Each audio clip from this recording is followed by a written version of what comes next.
Hello दोस्तों, कैसे हैं आप लोग। आशा करता हूँ आप लोग ठीक ही होंगे। हमारे चैनल में आपका स्वागत है। दोस्तों, आज हम आपको कहानी सुनाने वाले हैं बहुत ही खतरनाक शैतान की।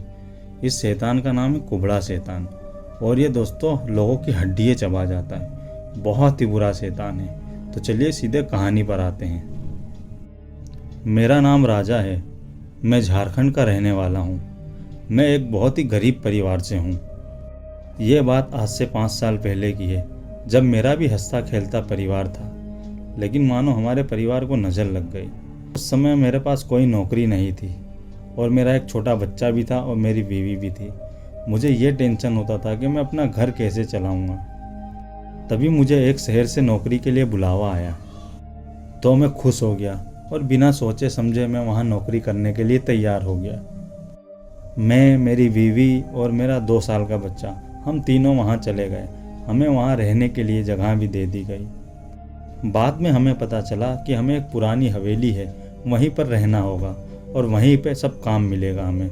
हम लोग वहाँ अच्छे से पहुँच गए, वहाँ रहने लगे। दूसरे दिन से हमें काम चालू करना था।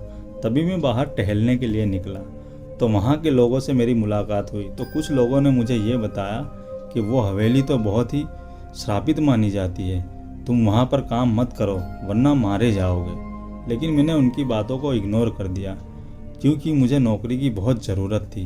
खाने का मोहताज हो गया था मैं। सब कुछ अच्छा चल रहा था, नौकरी भी चालू हो गई।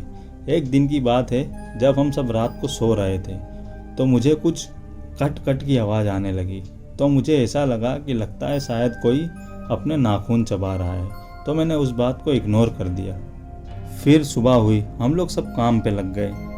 फिर वैसे ही हम लोग सब काम कर रहे थे, अच्छे से सब कुछ बीत रहा था, सब कुछ अच्छा चल रहा था। फिर वापस रात का वक्त आया, फिर मैं सोने चला गया। फिर मुझे वही आवाज़ आने लगी, ऐसा लग रहा था कि कोई अपने नाखून चबा रहा है। तब मैंने उस दिन मेरी बीवी से कहा कि सुनती हो, देखो ये आवाज़ क्या चीज़ की आ रही है। तो उसने भी सुना, तो उसने भी यही कहा कि लगता है कोई नाखून चबा रहा है। लेकिन हमें आसपास कोई भी नहीं दिख रहा था। हमने फिर उस चीज़ को इग्नोर कर दिया।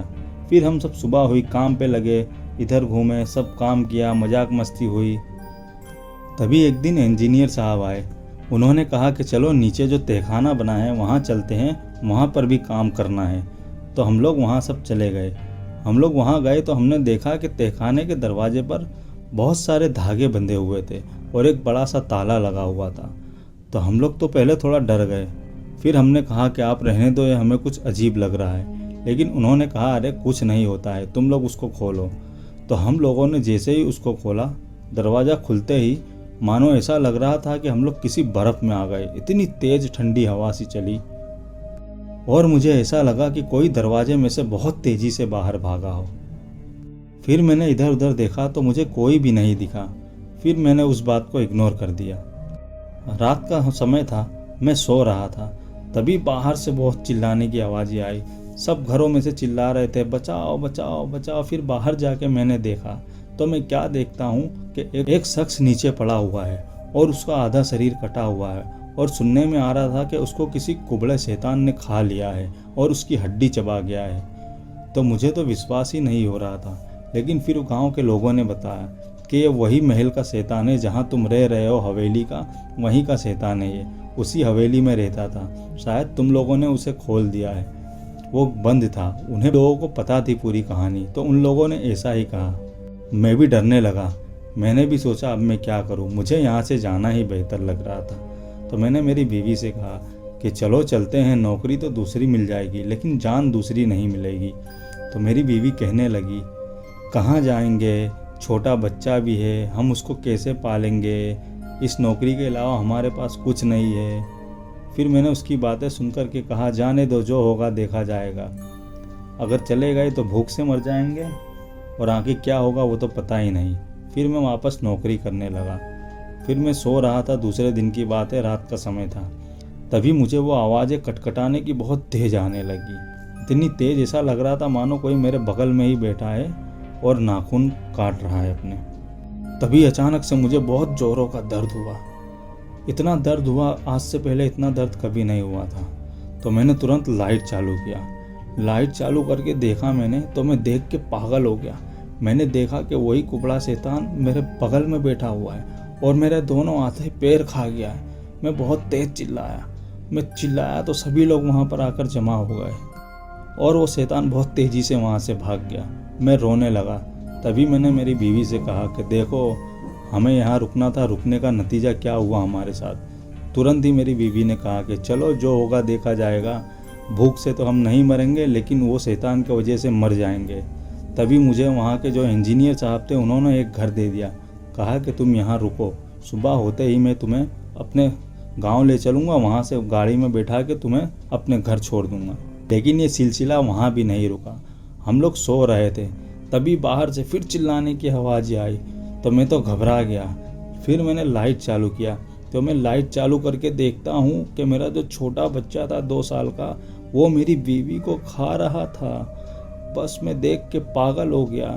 तुरंत ही मैं वहाँ से डंडा उठा के मैं मेरे बच्चे को मारने लगा तो मेरी तरफ भी दौड़ा। इतने में इंजीनियर साहब सभी लोग आ गए, सबने मेरी जान बचाई और मैंने मेरी बीवी और बच्चों को भी खो दिया। उसके बाद तो फिर मैं मानो मुर्दा ही हो गया। उसके बाद मैंने सोचा ही नहीं कि मैं वहाँ जाऊँ। मेरे साथ बहुत ही बुरा हुआ और वो कुबड़े शैतान ने पूरे गांव के अंदर आतंक मचा दिया था। तभी एक बाबा आए, उनको ये पूरी कहानी सबने सुनाई तो उन्होंने फिर उसके बाद में उस कुबड़े शैतान को काबू में कर लिया। फिर उन्होंने पूरी बात बताई कि आखिर ये है कौन। उन्होंने कहा कि बहुत समय पहले यहाँ पे एक राजा रहते थे जिनका नाम था राजा मान सिंह। उनका एक बेटा था, उसका नाम दुर्जन सिंह था। वो कहीं घूमने के लिए गया था छुट्टियों के समय, तो वहाँ पे उसका एक्सीडेंट हो गया था। फिर वहाँ से वो वापस आया वहाँ से तो उसका व्यवहार बदला लगने लगा और रातों को लोगों की गायें गायब होने लगी, पशु पक्षी सब गायब होने लगे।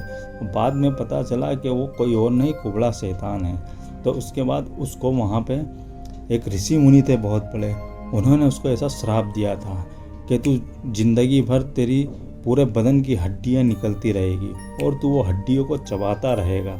जब भी तू एक हड्डी चबाएगा तो दूसरी तरफ से दूसरी हड्डी बड़ी हो जाएगी और उससे वहीं तहखाने के अंदर बंद करके बाहर से सब धागे लगा दिए पड़े हुए। उसके बाद से वो आज तक नहीं खुला था, लेकिन तुम लोगों ने उसे खोलकर बहुत ही बड़ी गलती कर दी और ये तुम्हारी गलती का नतीजा है।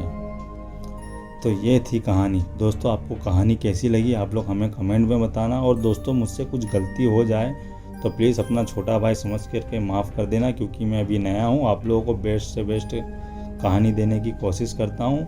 और हाँ, एक बात और, आप लोगों की भी कोई कहानी हो तो आप लोग मुझे बता देना, मैसेज कर देना, मैं आप लोगों की कहानी भी यहाँ पर बताऊँगा। तो चलिए मिलते हैं ऐसी दूसरी वीडियो में, तब तक के लिए बाय।